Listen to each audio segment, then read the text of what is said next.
Once upon a time, the Golden State Warriors were the most unstoppable force in basketball. 73 wins, a unanimous MVP, 2 MVPs on the same roster, 4 titles in 8 years. They changed the game, broke records, shattered expectations, and redefined what a dynasty looked like. But in 2019, everything changed. Klay Thompson tore his ACL. Kevin Durant ruptured his Achilles. And just like that, the dynasty came crashing down. That finals loss didn't just end their championship run, it marked the end of an era. And when KD walked away that offseason, so did the Warriors' sense of invincibility. But what if I told you? The dynasty didn't have to end. What if the Warriors had used their draft picks wisely and built a new core from scratch? Would you believe me if I said they could have surrounded Steph Curry with a brand new super team just by making smarter draft decisions? In this video, we're going back in time, redrafting the Warriors picks from 2019 through 2022, and showing how, with just a few different choices, Golden State could have built a second dynasty. First, let's talk about the failed experiment known as the Warriors' 2-timeline plan.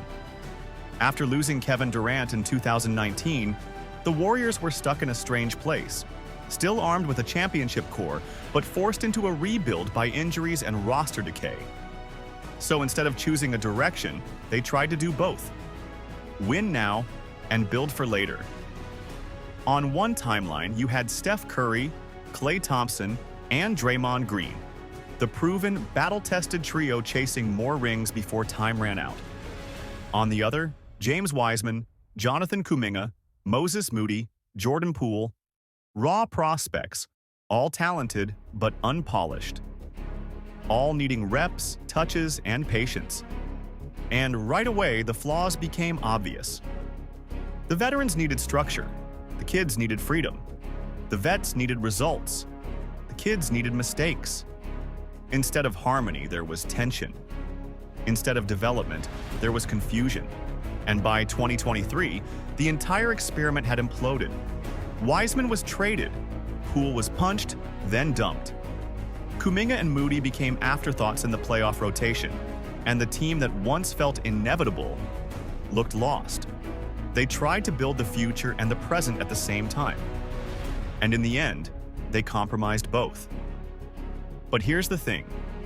It didn't have to go that way. What if the Warriors nailed their draft picks? What if they had chosen the right players, the right fits, from the beginning? Let's go back to 2020 and see how one smart pick could have changed everything. Now, let's rewind the clock and imagine a different timeline. In this universe, the Warriors don't draft James Wiseman. They take Tyrese Haliburton with the number 2 pick in the 2020 NBA draft. And yes, there were other names on the board. LaMelo Ball was the flashy playmaker with star potential. Patrick Williams had the size and defensive upside. Even guys like Devin Vassell and Onyeka Okongwu had appeal. But Tyrese Haliburton? He was the perfect fit. He wasn't the flashiest. He didn't have the highest vertical or most upside on paper. But he had everything Golden State's system thrives on: IQ, unselfishness, spacing, pace control, and feel. Haliburton is a floor general, a connector, a guard who makes everyone around him better. And we saw it on full display this past season, leading the Indiana Pacers all the way to the NBA Finals, orchestrating one of the most explosive offenses in the league.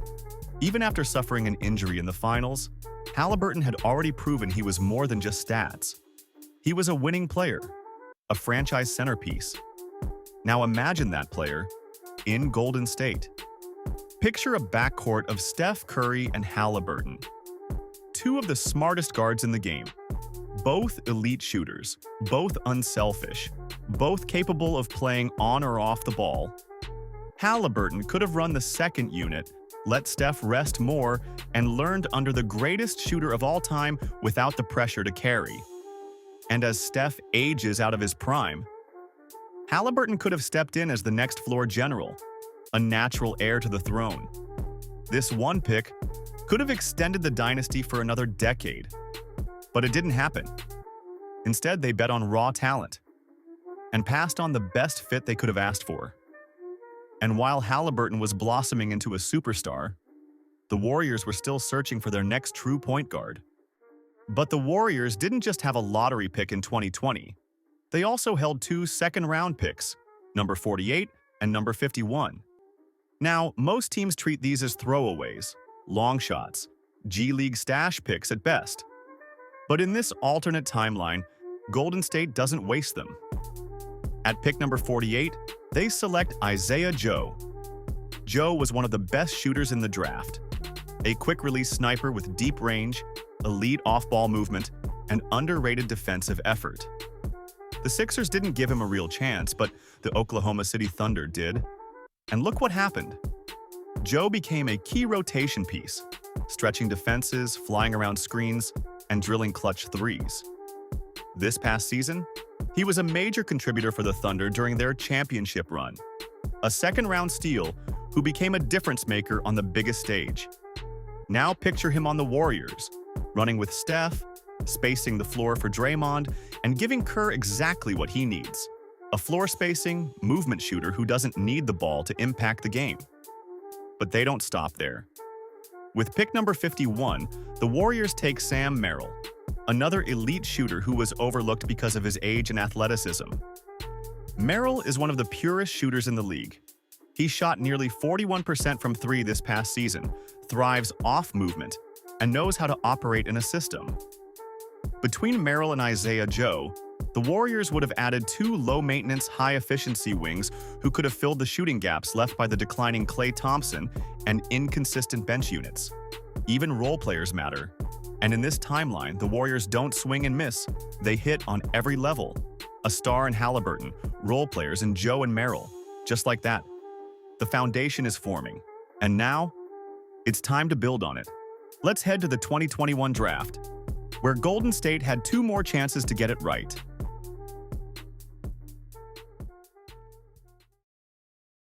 Heading into the 2021 draft, the Warriors were coming off a roller coaster season.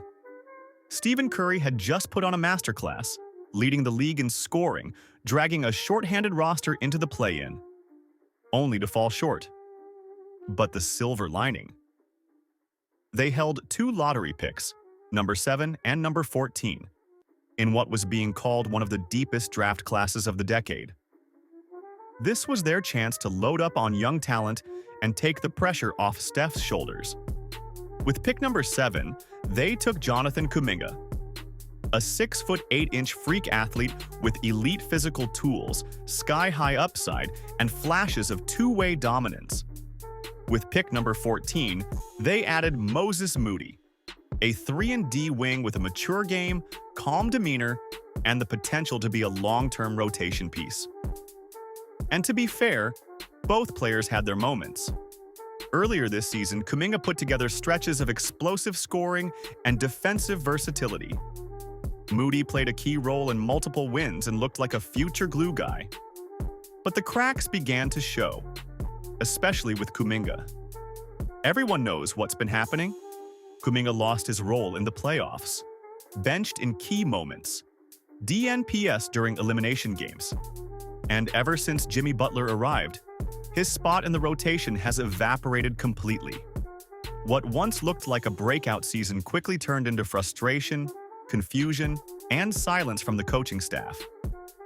Steve Kerr's reluctance to trust Kuminga, his demand for structure over chaos, created a rift that may never be repaired.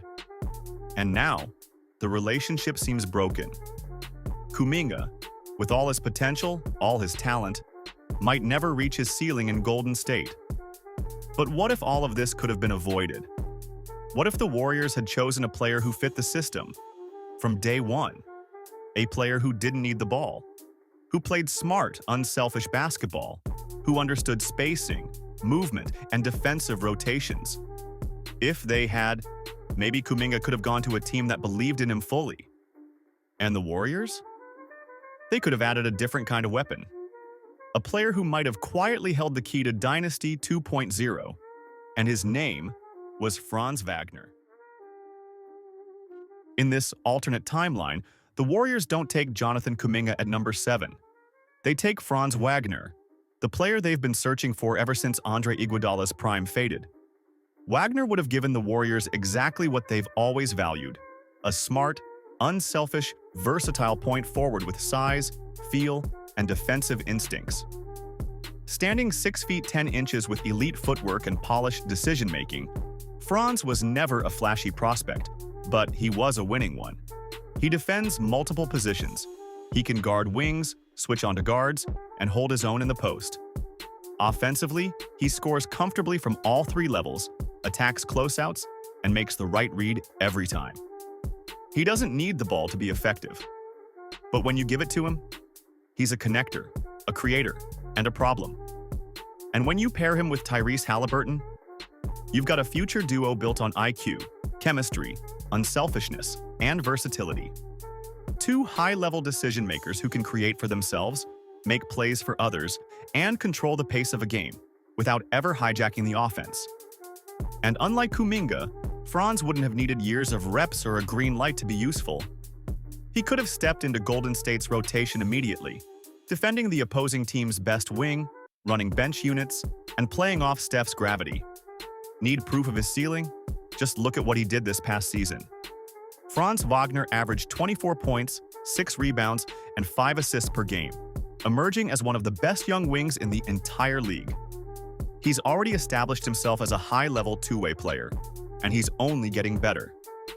This is the player the Warriors needed. Not a project, not a gamble, but a ready-made modern forward who fit Kerr's system perfectly. In this timeline, they don't bench their number 7 pick in the playoffs. They start him, and they watch him grow into the glue guy, or maybe even the star, of the next Golden State era.